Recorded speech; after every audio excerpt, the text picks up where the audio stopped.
ठीक है, अब एक और सवाल मैं आपसे जरूर करूंगा कि आज हमारे इस मंच पे भी देवस्थानम बोर्ड पर भी चर्चा आज खूब हुई, आज दिन भर इस पर मंथन हुआ और मसला थोड़ा उलझा हुआ, इस बात से मैं इनकार नहीं कर सकता, लेकिन मसला बड़ा है। तो इस मसले का समाधान कब तक और कैसे निकलेगा? देखिए, चूंकि देवस्थानम बोर्ड यहाँ के पूरे हमारे, चाहे वो पर्यटन हो चाहे तीर्थाटन हो, उनसे जुड़ा हुआ बहुत बड़ा विषय है। उसको लेकर मैंने सभी से बात की है। मेरे से पंडे मिले हैं, पुजारी मिले हैं, हक हकूकधारी मिले हैं, रावल मिले हैं, उसके कार्य क्षेत्र में आने वाले जी सभी लोगों से मैंने चर्चा की है। सब लोगों ने अपनी अपनी बातें बताई हैं। उन सब को ध्यान में रख के सरकार ने, हमने फैसला किया है कि किसी के भी हित हम उसमें प्रभावित नहीं होने देंगे और सभी से बात करेंगे। जो हक हकूकधारी हैं, पंडे हैं, रावल हैं और चार धाम में जिनको भी लगता है कि चार धाम यात्रा देवस्थानम बोर्ड बनने से उन पर कोई प्रभाव पड़ा है, अनुकूल प्रतिकूल प्रभाव पड़ा है, तो उसके लिए हमने एक उच्च स्तरीय कमेटी बना दी है और वो उच्च स्तरीय कमेटी जल्दी ही अपना काम करना शुरू करेगी। वो सबसे बात करेगी। और आपके चैनल के माध्यम से मैं एक बात स्पष्ट करना चाहता हूँ कि देखिए, सरकार का बिल्कुल भी उद्देश्य ये नहीं है कि सरकार उन मंदिरों पर कहीं कब्जा करने जा रही है, अपना अधिकार करने जा रही है, और सरकार का ये काम है भी नहीं। सरकार का जो काम है कि सरकार वहाँ पर व्यवस्था बनाने का काम करेगी, वहाँ पर सुविधाएं देने का काम करेगी, चाहे वो आवास की सुविधाएं हों, चाहे वो बिजली की सुविधाएं हों, चाहे वो पानी की सुविधाएं हों, चाहे सड़क की हों या अवस्थापना से जुड़े हुए और अन्य चीज़ें हैं, उन सबको सरकार देगी वहाँ पर। और किसी का भी हित हम प्रभावित नहीं होने देंगे, सबसे बात करेंगे, उसके बाद ही आगे कार्रवाई करेंगे।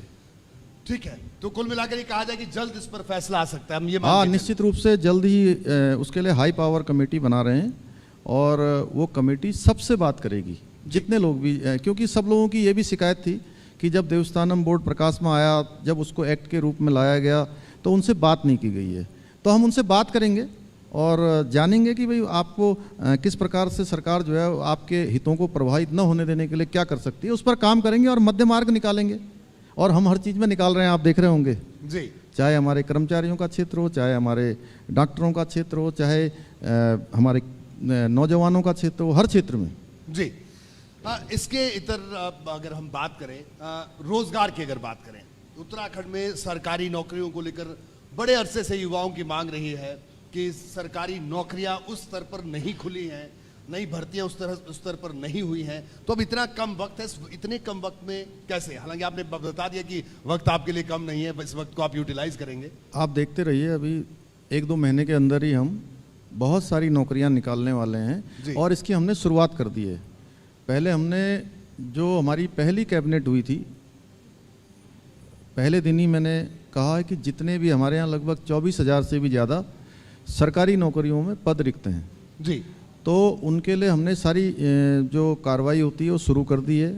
उसकी एक्सरसाइज शुरू हो गई है और जल्द से जल्द कुछ लोक सेवा आयोग के माध्यम से, कुछ अधीनस्थ चयन सेवा आयोग के माध्यम से या अन्य माध्यमों से, जो भी हमारी ये रिक्रूटमेंट करने वाली जो एजेंसियां हैं, उनके माध्यम से हम जल्दी ही भरना शुरू कर देंगे और 8,000 लोगों को जल्दी से जल्दी अभी रोजगार दे रहे हैं।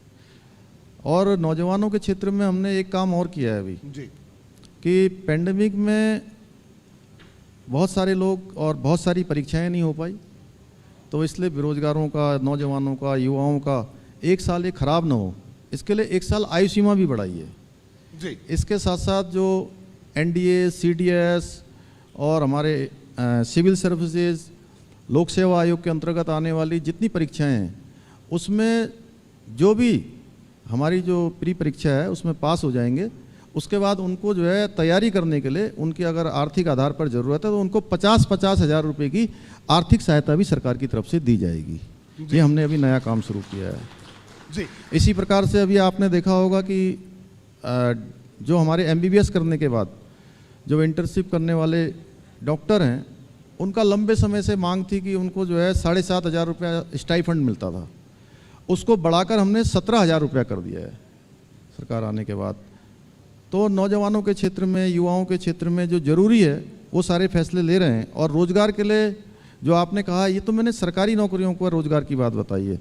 हम 10 लाख से भी ज़्यादा लोगों को रोज़गार को स्वरोजगार के माध्यम से जोड़ेंगे। कुछ महिला मंगल दलों के माध्यम से, स्वयं सहायता समूहों के माध्यम से, युवक मंगल दलों के माध्यम से, या अन्य जो भी हमारे जो है इस क्षेत्र में काम करने वाले लोग हैं, उनको सबको सरकारी सहायता भी देंगे और उनको एक तरह से सब में भागीदार बनाकर साझीदार के रूप में उनके साथ काम करेंगे। अब आपने कोरोना का जिक्र किया, तो हालांकि आपने जिस तरह से जो कदम उठाए, कड़े कदम उठाए, चाहे कांवड़ यात्रा को लेकर भी बात हो, पूरे देश भर में आपका ये फैसला चर्चा का विषय रहा, सिर्फ उत्तराखंड में नहीं। और लेकिन अभी जो कोरोना टेस्टिंग की बात है वो भी लगातार आप बढ़ा रहे हैं, टीकाकरण भी बढ़ रहा है, लेकिन जैसे RT-PCR की जो शर्त है, उत्तराखंड किसी को आना है तो टेस्ट करवाना होगा, तो क्या आपको नहीं लगता कि पर्यटन पर भी इसका असर पड़ रहा है? तो इस पर आगे क्या विचार आप करेंगे? नहीं, अब हम जो नई गाइडलाइन जारी करने वाले हैं और इसके बारे में हमारी चर्चा हो गई है। हम RT-PCR की अनिवार्यता ख़त्म कर रहे हैं, लेकिन उसके साथ साथ वैक्सीनेशन के दोनों डोज हैं उनकी हो जानी चाहिए। उसके आधार पर हम यहाँ पर सब लोगों को प्रवेश देने वाले हैं। तो ये ब्रेकिंग न्यूज़ है कि आप RT-PCR की